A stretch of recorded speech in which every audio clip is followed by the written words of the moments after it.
Welcome to Worlds Collide, a wrestling card podcast for wrestling fans by wrestling fans, featuring Tony Vella from WrestlingTradingCards.com. This is like a stock market. And Zhan Morning from Wrestling with Cards on YouTube. And I'm not saying there's a right or wrong answer, I'm just posing the question. Join them as they navigate the world of wrestling cards, helping you build a bigger and better collection and making some money along the way. Another episode of Worlds Collide, but however, this one is being rebranded. It's like ECW One Night Stand. This show is going to be called, well, actually, it's going to be called Hobby Pet Peeves, but the hidden title, like a hidden track on a CD, is going to be called Tony's Shoot Interview. Not a shoot, because I know you want to label it that, because I think we came up as, who came up with this topic to begin with? Was it you who came up with this topic? It was you, and I was like, yeah, let's do it. And then this is morphed into legitimately almost a shoot interview talking offline.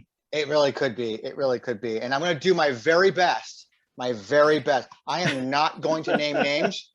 I just can't do it because I like our community. I think we have the best community of all collectibles out there. But there's just some things, man, that can irritate you no matter what community you're in. Yeah, and I guess maybe we should preface by saying that, like, this is opinion based, like much of the 100%. stuff we do, it's opinion based. So we're not saying that you guys should listen to us and follow what we say and think like we do. Like, we all think differently, but hey, yeah, it's our show. What's the old slogan? Opinions. Everybody's got one. That is true. Yeah. So, I mean, it's just, I get it. I mean, these are just, everybody has pet peeves, which is what we call this episode, basically talking about pet peeves as it pertains to the hobby itself. Yeah. And we're mainly talking about specifically wrestling cards and what we see the community doing and talking about. And they're pet peeves that are just yours and mine. Yes. And if people might share our pet peeves, people might have other ones. I mean, I'd love to hear people's comments after this episode, what they have pet peeves of. I'd love to hear it. I'd love to. And if you want to find us and let us know what you think, links in the show notes to all of our social platforms. And while you're at it, please subscribe and leave us a review on whatever popular podcast platform you're listening to this on.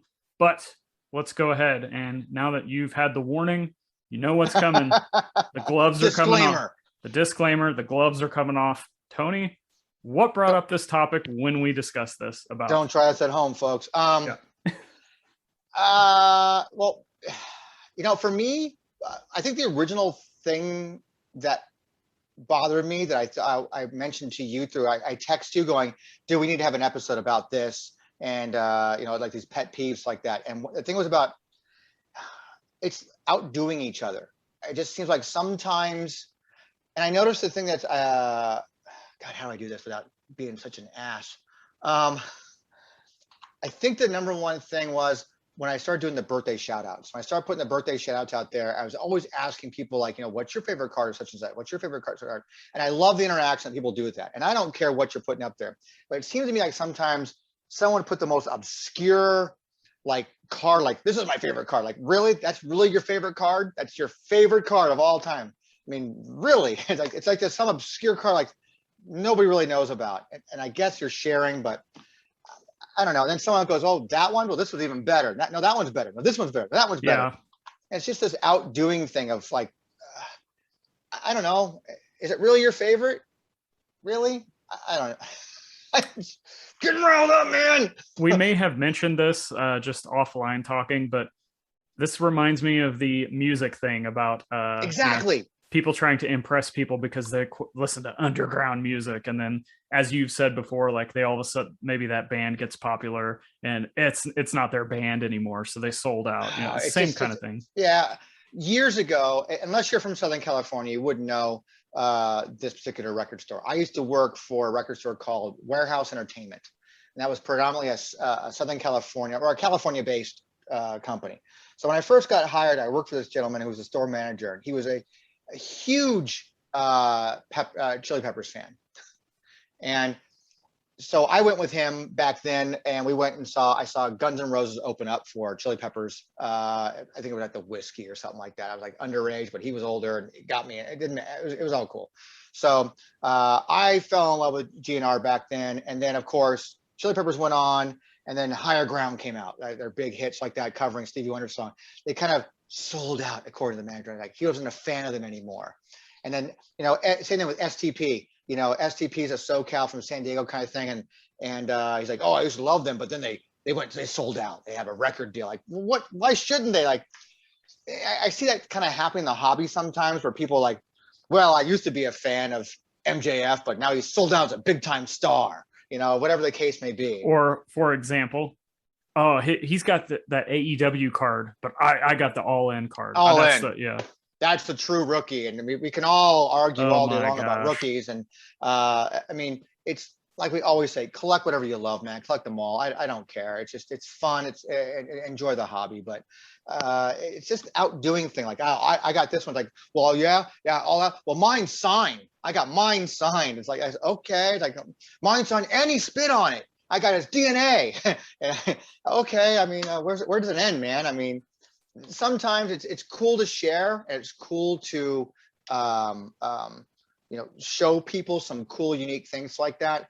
But sometimes there's some people, for whatever reason, they feel like I gotta outdo whoever's got whatever's out there. Yeah, I'll just chime in with that. That's a huge thing that I just get irritated with is like, hypothetically, let's say Tony gets the ultimate Kurt Angle card that he's been looking for forever. It comes back a PSA 1.5 3/4, and it looks like trash, but that's the card he's always wanted. It's in his collection. He posts it because he's excited he has it, and he just wants to share it with the community. Yep. Well, all of a sudden... And there's nothing wrong with that. Yeah, and somebody replies to Tony with a picture of the same card in a PSA 10 and says, well, this one's better. Yeah. That's exactly what we're talking about. It's exactly it. It's so irritating because, like, let the collector have their moment of joy and just let it be. Like, This isn't a contest. I know a lot of people want to make it a contest, and we want to try. Like, I have the full rainbow of Karrion Kross. Like, I've got the Which super is fractor. So freaking awesome, by the way. Yeah. I can't believe I got it so fast, and like, I think it's cool, but you don't see me running around being like, I got, I'm the one that's got about, like, I don't care. Like, it's for me. Like, I'm not trying to impress anyone with it. I think it's, when I got it, I shared it because that's what we do. It's a cool thing. We share our collectibles with everybody. There's almost like a certain type of etiquette that you should think about and follow, like some common decency or something like that, or being somewhat polite. And overall, the majority, like the greater majority of this hobby, this community is so awesome. And I'm learning about it more and more, about the hobby and how they compare to other hobbies like that, and just kind of like, wow, we don't experience that with wrestling card collectors like that. Yeah. So it's just awesome. But it's just that minute select few out there. And it's not anybody that in particular I'm going to be pointing out. It's like that. It happens. And it's a little, I don't know, it's a little annoying. It may not be annoying to somebody else. It's just annoying to me. You like pickles. I don't. On the flip side of what I just was talking about, there's also threads that get started on Twitter, or it's mainly Twitter because you can reply with pictures, not so much on Instagram, where people are like, hey, let's see your British Bulldog cards. Let's see your Hulk Hogan. And people just start replying with stuff. Now, that is cool, because the thing with that is we're going to start seeing a lot of cards that maybe we've never seen before. Absolutely. It's awesome. So there is an educational, like, perspective to this. If it's an informational and educational thing, let's positive, negative, let's get as many things out there in a thread as possible. But if you're just trying to outdo a collector who posts a picture of something, like, just let it be, congratulate them and move on and post your own stuff. Am I like, do I have a small level of like jealousy going, like seeing someone like a Jamie, collecting all WCW autograph cards? Yeah, a little bit. I think it's freaking, but I think it's so cool. I love his journey. I love what he's doing. I love when Wes was doing it. Because I know what that journey is like when I'm trying to go after something like that. So I don't find those things to be bragging of any way, shape, or form. It's almost like, but then he posted like, hey, I got this. I bought in a collection. I got this Eddie Guerrero. We're like cheering him on. Yeah, I'm cheering him on. But then somebody else goes, yeah, but check out mine. Mine's a PSA 10. It's like, dude, why did you gotta, rain on his parade, man? He's so ecstatic and happy to get this card, and you turn around and made it about you. Yep. We touched on another one that already is, hey Tony, what's the rookie card? It's a discussion and debate and topic that will never, ever, ever go away. And we've prefaced many, many, many times, if you guys really need that information, just you can ask us. We're not going to get irritated about it. No. And that's not what we're talking about here. We're talking about these huge, and I'm not even going to call it debate. It's because it turns into like arguments. Yes. With, no, this is the rookie because I know the guy that produced it in this specific year, and that blah, blah, blah, blah, blah. Yeah, it happens all the time. It's like, well, he has this card that came out at this liquor store. It was only available in the corner of First and Main Street down in, somewhere in Arkansas. And it's the only place they sold it. But I was there. I used to live there, and that's his rookie card. That's his rookie card. What about this novel idea of checking this place called WTC, WrestlingTrainingCards.com? I mean, they may have. It's easy. There was a time that David and I, back in early 2000s, thought, do we want to start denoting what is a rookie cards like that? And we even kind of just copied and pasted, Beckett's definition of a rookie card and put it on there. And we sort of defended that for quite a long time. We used to defend that on the old message boards, on the pro boards. And, it caused a lot of heated discussions on there. There were people who were very, defensive about, well, no, my card, the one I collected, is the true rookie card. And it's like, okay, but it's such a weird thing about wrestling is such a weird genre of collecting, and it doesn't fit the mold of your traditional sports and things of that nature. So it's like, a rookie could be whatever you really want it to be, in that kind of thing. Really, it doesn't really matter. Just if you like it and you love it and that's your player or that's your set, enjoy it, man. Collect it and enjoy it. It's not really open for debate. It really isn't. Just you believe what you want to believe. That's your rookie card. This is also why I think the grading companies don't put the RC logo on, RC tag on their slabs, do they? Yeah. No. Because they're not in the business of deciding for you what's a rookie and what's not. Yeah, they just use WTC like everyone else should. Yeah. And you mentioned something that's up for debate. Like, I'm all for debates. Like anything. We're going to debate rookie cards. We're going to debate set pack odds. We're going to debate whose collection sucks and whose is the best. Debate is fine. It's the argument of being right that irritates me within that. So, like, because if I'm wrong on something, I'm wrong on it, and I'll just own it, But there's some out there who will just defend themselves, and continue to keep, when they're proven to be wrong by multiple sources and people, yet they're still willing to keep digging their own grave on that. I don't understand, but it doesn't accomplish anything. Is what I'm really. Yeah, I'd rather take all of that energy and focus it on building my PC, putting out content, working on the eBay store, just taking the debate going on like that and just absorb that as information and knowledge. Absolutely. Like that. Yeah. Especially when you're wrong. Like, if I'm wrong on something, I like to know about it, and that way I can just learn and not make the same mistake going forward. Like, and for me, it's understanding that hey, I got to update the checklist page now because there's new information now. We pride ourselves on being the most accurate, and so there are times we're going to be wrong. This is a pet peeve to me, and I'm not even actually an quote employee or a ring crew member of WrestlingTrainingCards.com. But when there is a debate in the Discord about what's the true rookie card, what's the first card, how does it just not irritate you? Because it irritates me when like WTC's right there. They can just go search it, and yet here they're like, is it laziness? It's not to say WTC is the end all be all when it comes to it strives to be that. That's its goal. Its goal is to be the place that you want to go to, and that if it ain't there, then I got to kind of go with that, but that's our end game result for things. But it can be wrong, and I love updating information, and I mean, Jesus, even stuff like I discovered it, but the 90 classic set, I mean, that 89 versions like that isn't truly classic. All these years we've all called it classic, only to find out it's not. It's a different company name. But it's just these guys are just, they stick to their guns, man. Like, this is it. This is what I say it is. And there's nothing you're going to tell me that's going to change my mind. All right. Or they just, like you said, they don't do their homework. Like, why do you come onto a social media platform and expect others to do the homework for you? Like, this thing called Google, dude. It's called Google, dude. It's the same. Ain't no time in history like we have right now, man. It's the same concept.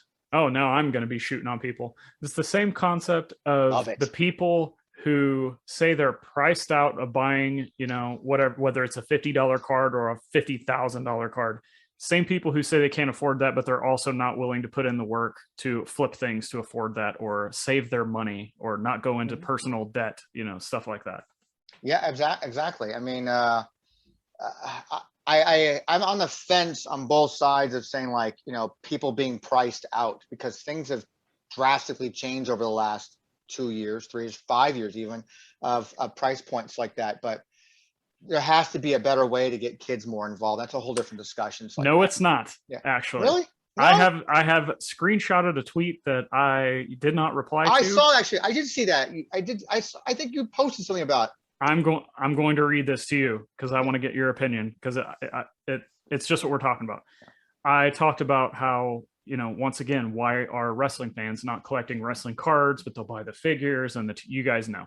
Okay, so this reply, and I'm going to give him credit. Mason Capwell at Mason L Capwell on Twitter replied to me. The industry has to do something better to attract new fans, especially kids. Get reasonably priced product in front of people to draw them into the hobby, or card collections will just be relegated to dwindling audiences of older collectors. But wait, there's more. Think of the UFC recently. $25 UFC Prism Blasters are unattainable at retail. The lowest price at a hobby shop is $60, and then even higher, which I'm going to stop for a second. $60 is not very much money, but let me continue. And the hobby boxes, they're completely unattainable for kids. Most new fans would walk away from $130 just for a hobby pack. If they become visible at retail, and if they're affordable, $150 AEW hobby boxes with no guaranteed auto that sell out in hours is exciting for a niche audience only. Big market for adult collectors, but not seeing any effort to reach the next generation. Thoughts? I feel like I'm going to open my mouth here to a problem. I can relate to that. I can. But on the flip side, you've got kids willing to spend big money for Magic and Pokemon cards. So I guess I'll have to stand corrected on that, about saying that, kids being priced out like that. When you think about it and what they are spending their money on, it's like, maybe they're just not spending their money in the right places we want them to spend their money. It's 2021. There's a thing called Amazon. There's a thing called eBay, Target.com, Walmart.com. They can buy these things. They can buy, and you can go to my eBay store right now and find Pokemon, wrestling, sports, 99 cents with 60 cents shipping will get your kid whatever card, if I have it, that they want. But you're talking from a single perspective. But if I'm a kid and I want to be opening a box of product, could be different. You're not selling it. That's true. But I also see dealers and people I know within the hobby, specifically in sports cards, they just give kids away. They just give cards away to kids. Like, kids come up to their booths. Hey, you guys want some packs? You want some, like, there are people within the hobby that are here for that. And I do that too. Like, anytime that I know somebody, Drake at Drake's PC on Instagram, I knew his daughter was into the women's wrestling and she's really young. So I was like, hey, I'm going to send her some women's wrestling cards. And it wasn't a pack, but I put it in a team bag. So it was like a pack to the kid. So but that's counting on someone in the hobby like yourself, who's being generous enough to hand out things to people. And I guess that's on me, because I think that's our responsibility. I think that's our responsibility, though. And it's me, when I, years ago, I used to put things in bundles and packs like that and give them away for Halloween. I didn't give candy away. I gave cards away. Exactly. But that's far and few between, man. I mean, when you're talking from a mass production standpoint, a mass marketing standpoint, what is out there to attract a kid to buy a box of cards? What is out there to attract a kid to buy a pack of cards? I mean, I guess because they are kind of used to buying the Pokemon and Yu-Gi-Oh stuff, but I guess we just have to better, it's why we do what we do, to better educate people, say like, listen, there are some affordable ways and means to get into your collection if you want to do that. So like if I'm a kid who wants to open up a pack of cards, I got to find a way to be able to open those packs of cards though. How does a kid buy those things? I guess still eBay, I guess, Amazon. Well, it depends on the perspective. Like when I was a kid, like, yeah, I like to open packs, but if I could trade for the stuff I wanted instead of buying what I didn't know I was going to get, I would definitely go that route. But you started your collection by buying the packs, filling in your holes by trading. Yeah, I would essentially trade everything for the players that I was collecting. But I still do that now, but now it's like I buy out people's collections, not knowing what I'm getting, flipping that on eBay for the, I have the same. You're philosophy. Also not 8, 9, 10 years old. So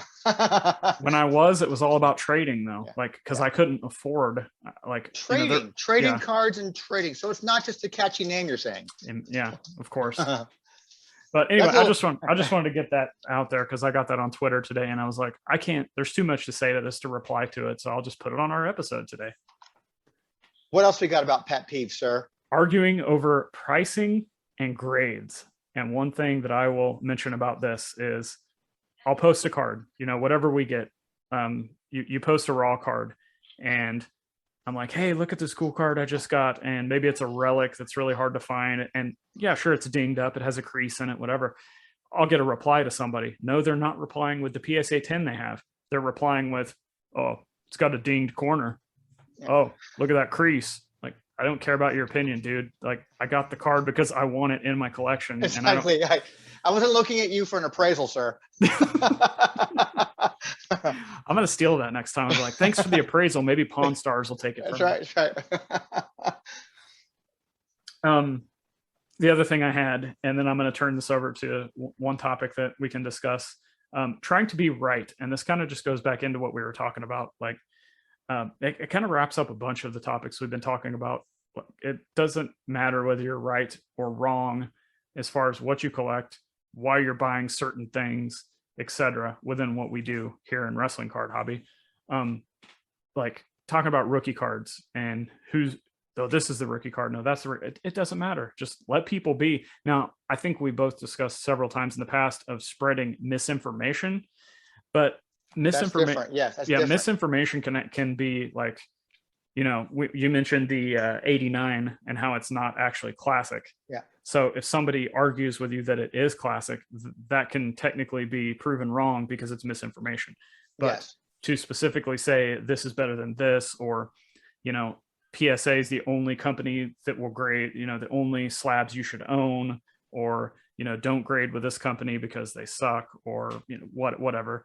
Like that, just let people be what they want to do, educate them, but you don't always have to be right in every single argument. You don't always have to have the highest, best collection to have fun with what we do. Correct. I agree. I sometimes people like to push their own agendas on things and just like, this is what I want to do to protect my investment. This is what I'm going to go ahead and fight for my investment. And I get it. I get what you're doing. But just because you believe in that and that's what you want to do, that's you. If I'm an SGC guy, that's what I'm going to invest in. I like it for whatever reasons. I like it. I'm not into it for the monetary value that you're into it for. I just want to protect it and slabbed, and I like that tuxedo look, and I want this. I like that. That's just me. You like Thompson Twins. I like Cannibal Corpse. All right. It's just there's no way you're going to get me to like Lies, and there's no way I'm going to get you to like anything from Cannibal Corpse. And I think one of the unique perspectives we're in is we both, well, I don't know about you, but I do like the Thompson Twins and I do like Cannibal Corpse. So I do too. So I like PSA. I like SGC. I like binders. Yeah, it just depends on what we're doing is where these cards go. And I think that's it. I'm kind of happy that I don't want to speak for you, but I'm kind of happy that I'm kind of in that mindset where I've got different collections, different ways of buying and selling, and different things go different places where I can kind of agree with everything for the most part, except for that stupid 1990 classic wrestling card set, which I hate. And why it's so popular. But yeah, that's the thing. Like, let's not forget that. It's 1990 classic, and I think the formerly known as 1991 Impel set. Stomp, right? It's called the Stomp collection. gonna have to do a video on that on the. Yeah, it's just someone tweeted it, and if whoever's watching or listening to this can retweet it again, so I don't have to go through my entire feed. Someone actually posted I know, I just Google it. I can do my own homework. I can do my own thing. I'll just try to find the old there's a commercial for it. There's an actual commercial for that thing. It's like that, and it's referred to as the Stomp Collection, the 1991 WCW Stomp Collection. That's what the binder even says. The packs don't even say that at all either. The packs just say, Premier Edition, whatever it's like. But yeah, information can be shared, and people are going to be wrong. People are going to be right. We try to, as sometimes, I guess, the gatekeepers of the hobby kind of thing, you try to just take all information in and then make sure you archive it and present it to people who are getting into the hobby or new to the hobby or coming back to the hobby. Say, hey, here's what we know about it. It's like that, go out and collect what you love. Yep. And for the main event of today's show. Oh God, here we go. You want to talk about bootleg cards, Tony? Because bootlegs. Oh, Jesus H. Christ. Just the word alone, bootlegs. Like I've been using that for years. We've done a whole show early on in this podcast talking about counterfeits and bootlegs, but it just keeps rearing its head at us over and over again. Well, I think the problem I have there is that people are now AEW release, and the company itself has caused a lot of interesting things that are going on in the market right now across the board and all collectibles. Yes. I mean, people make fun of things. I mean, even to the fact that it's become like, I think, funny memes, like with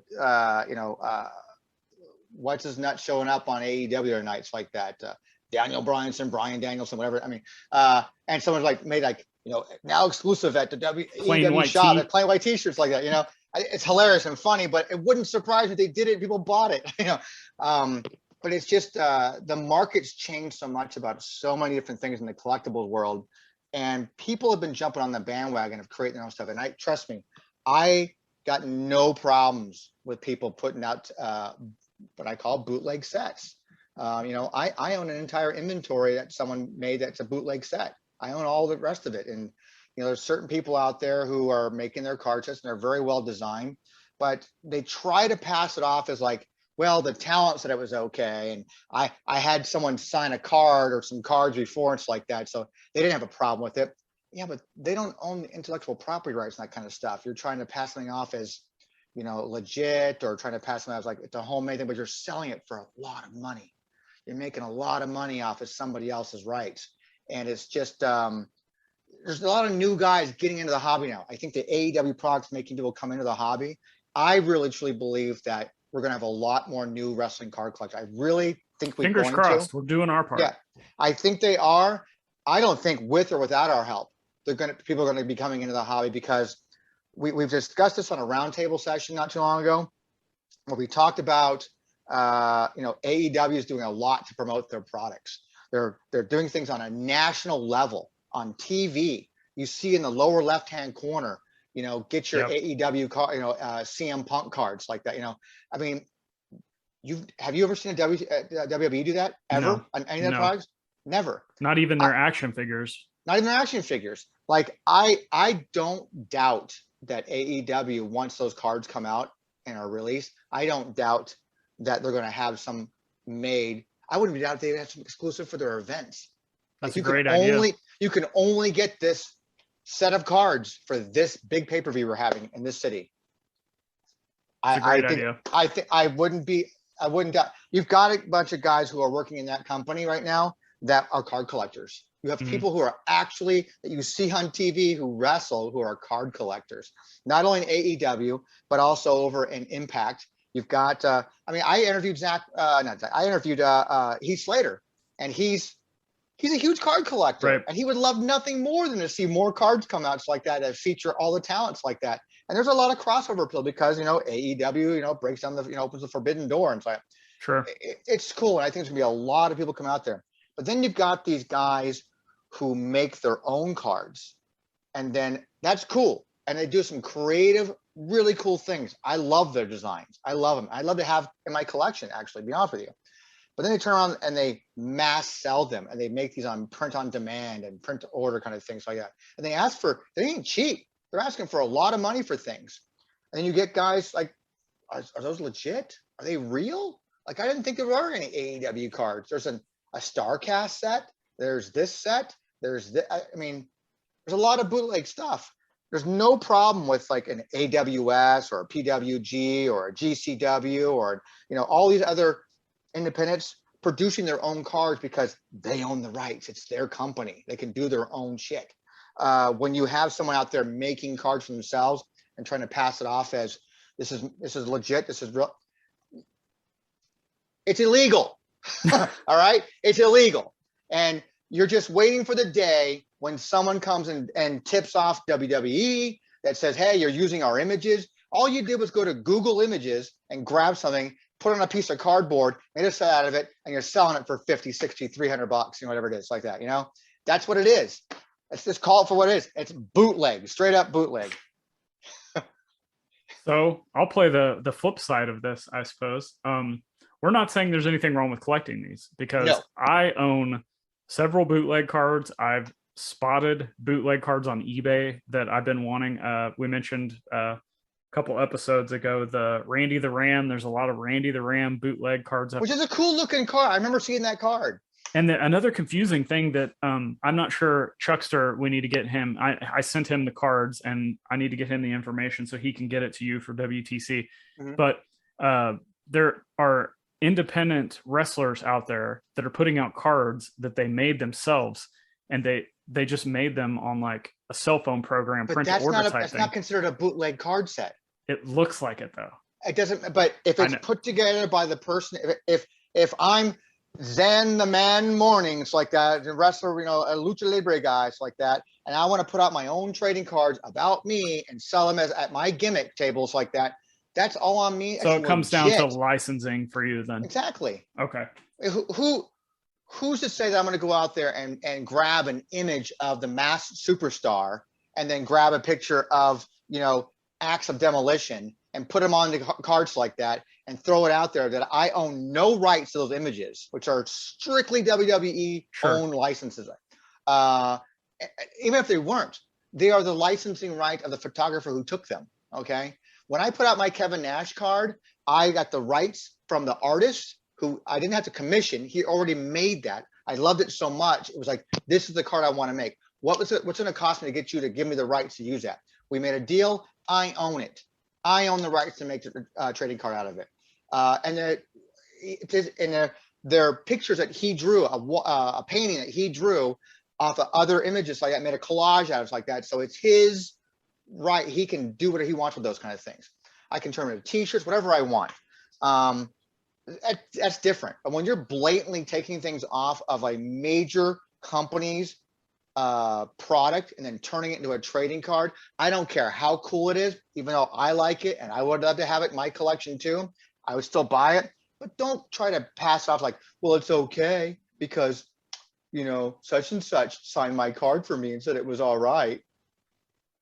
That doesn't explain the licensing rights, dude. You don't own the licensing rights, period. You just now reminded me of something I actually hate worse than this, and it has to do with bootlegs. And that is these cheap reprints that we're starting to see pop up of iconic cards. The 82 All-Stars, man, is like the most, it's becoming like the Griffey and the Jordan, you know, rookies, man. Yep. The FCW set is another one I've seen a lot. I've seen some like homemade versions of those popping up. So the problem is for most of us collecting, I don't know about you, Tony, but if I'm going after any of those, like if it's a, you know, couple $100 card or more, I'm not buying it raw unless it's like a 101 or a parallel or an event used, something like that, where I don't care about the condition, or it's clearly like if it's a relic or something, it's clearly is what it is. Yeah. But if I'm buying a Hogan 82 or an Andre or a Flair or Hogan, like I'd rather buy a PSA 1 than buying a raw card. And the fact that, like, okay, let me, I guess, put the question this way. If you want that card and you see somebody selling it for $3 and they say 1982 Hogan reprint, like, do you, as a, if you've been after that card, why would you buy that? I wouldn't. Exactly. I'm not after that card. I'm after the 1982 Hogan card. Yeah, I don't, that's something that I don't understand. That's a huge pet peeve of mine to kind of close out the show today, is like like I understand a little bit more these from a player collector perspective. If somebody's making a bootleg card, or Monty Gum, I'm looking at you. If there's a player or wrestler or something that is not available in a licensed product, then I get it, because that's the only way you could get it. But the flip side too is maybe there's somebody like, I'm a Kurt Angle collector. Mm-hmm. What's to say that I'm not going to go out and just make my own Kurt Angle card set, an exclusive card set all about Kurt Angle, and now I'm going to turn around and try and sell it? From a licensing perspective, I'm agreeing with you. But like, if I was a Kurt Angle collector and I saw that, I would still buy them, because I'm, if I'm a super collector, I've got to have it. Sure. So I get it. But I get that. But what I don't get is why would, like, I'm still after an 86 Fleer Jordan. There's, we've seen the 52 Mantle. Like, people will make these and put reprint. Like, who in their right mind wants a reprinted version if it's blatantly set?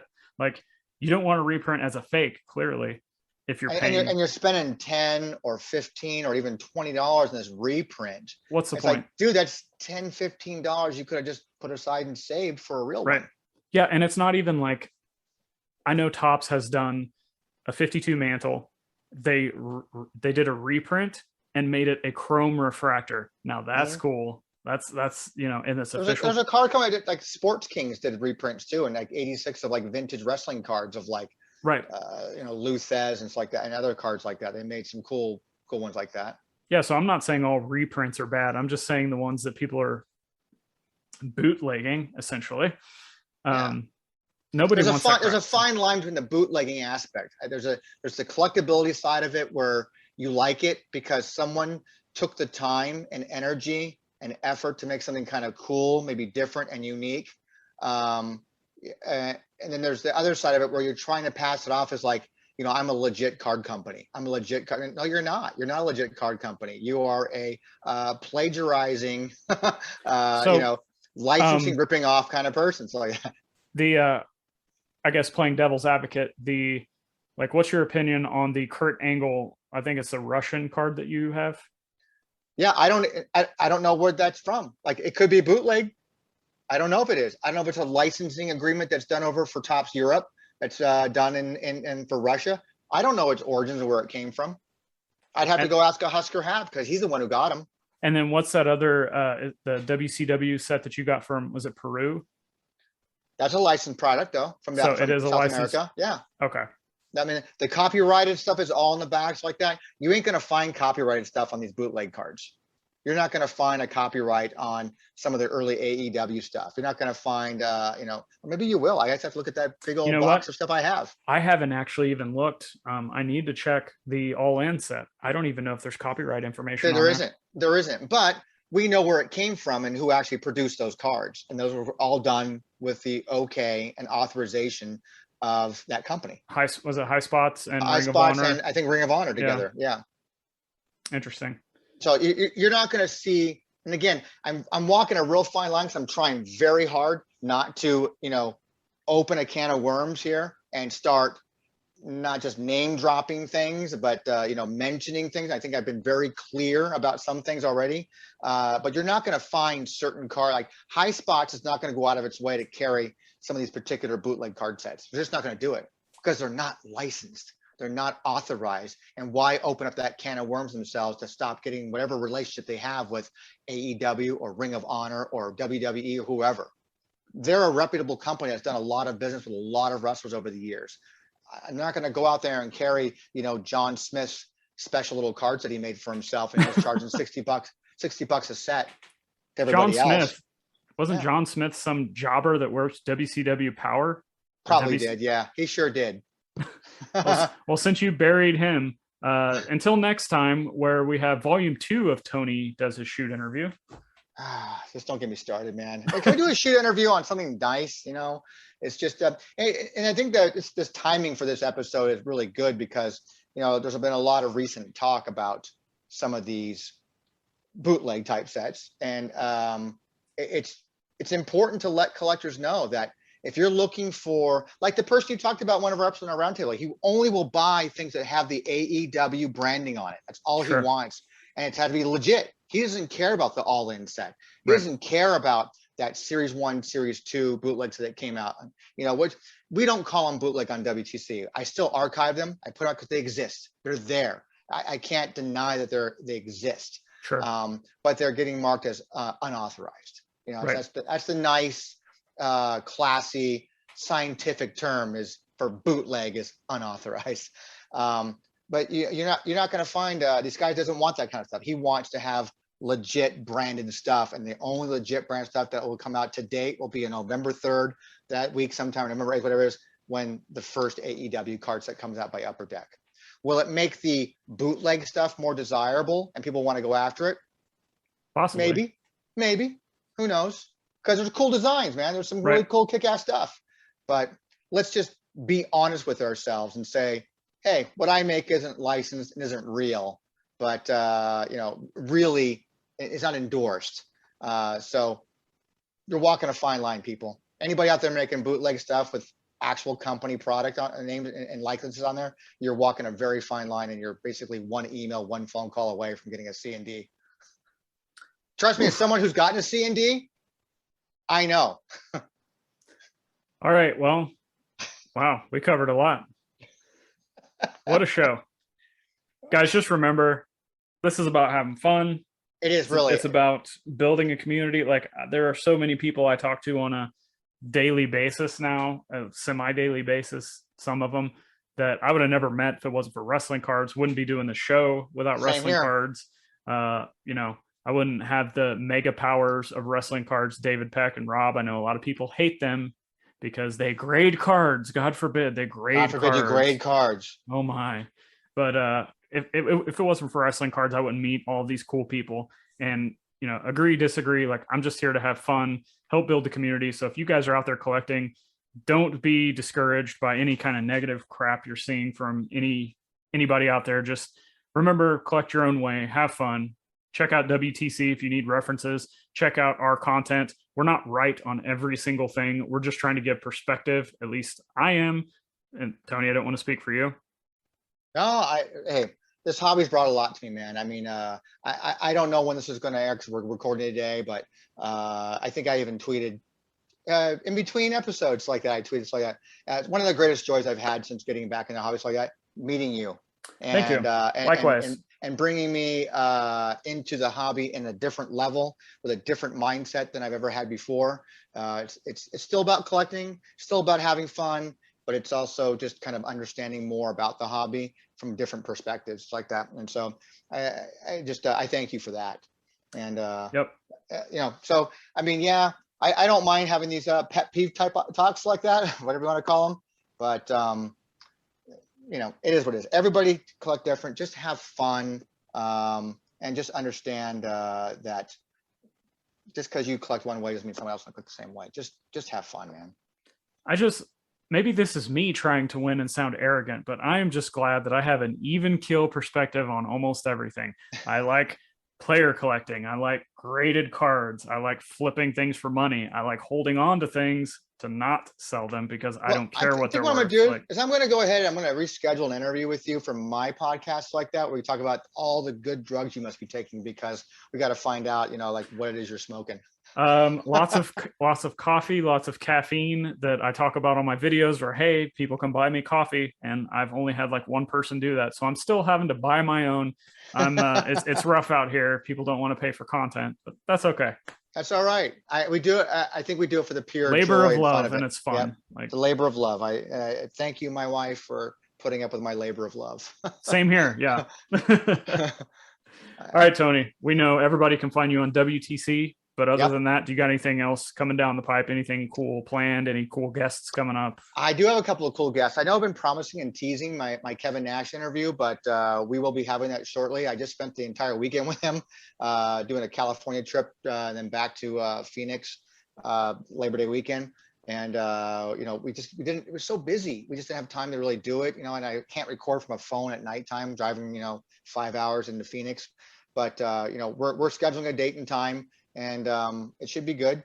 I've got a couple other guests coming up. You know, just constantly trying to find new things to talk about, new content, finding more wrestlers from around, collectors from around the world. So anybody wants to talk about their collection and how they got started, I'm always looking for that. So Totally off topic, but since we're talking about wrestling, a lot of people know what you do for a living. Do you think we're ever going to start seeing more wrestlers like understanding wrestling cards and understanding what their pictures and likenesses have actually been on and how important those things are? I don't know, because it's so surprising to me working conventions and seeing some of these wrestlers I just didn't know I had something. I think remember the first time that any wrestler ever took a card from my hand and goes, man, it was Piper. We were at the San Diego Comic-Con one year, David Porter, the co-owner of WTC. And I had met Piper before. So this was the time. I don't think he was with me. My friend Mark was with me. David wasn't with me.